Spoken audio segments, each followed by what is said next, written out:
دوستو آپ کو اس ویڈیو میں خوش آمدید کہتے ہیں اور آپ کا استقبال کرتے ہیں۔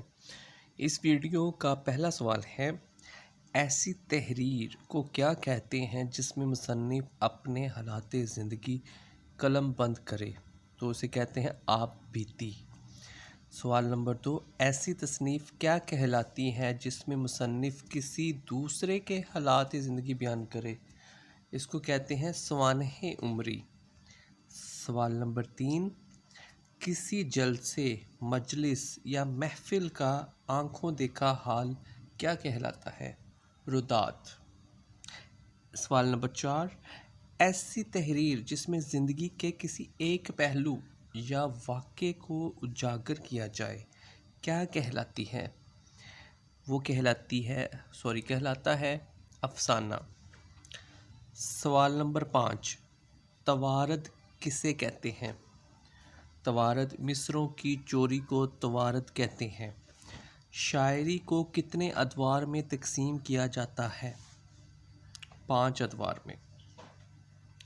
سوال نمبر 7، عرب میں کون سا افسانہ مشہور ہوا؟ اس کا درست جواب ہے لیلا مجنوں۔ علامہ اقبال میوزیم کس شہر میں ہے؟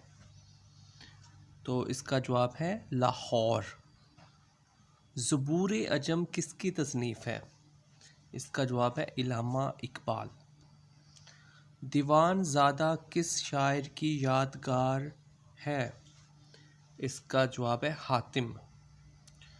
سوال نمبر 11، مثنوی سحر البیان کے خالق میر حسن اور میر انیس کا آپس میں کیا رشتہ تھا؟ اس کا جواب ہے دادا پوتا۔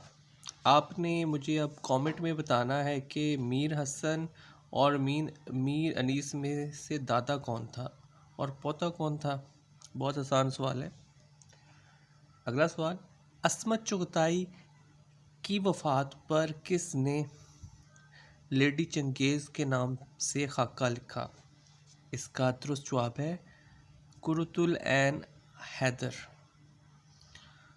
اگلا سوال نمبر 13، آواگون کا تصور کس ناول میں ہے؟ اس کا جواب ہے آگ کا دریا۔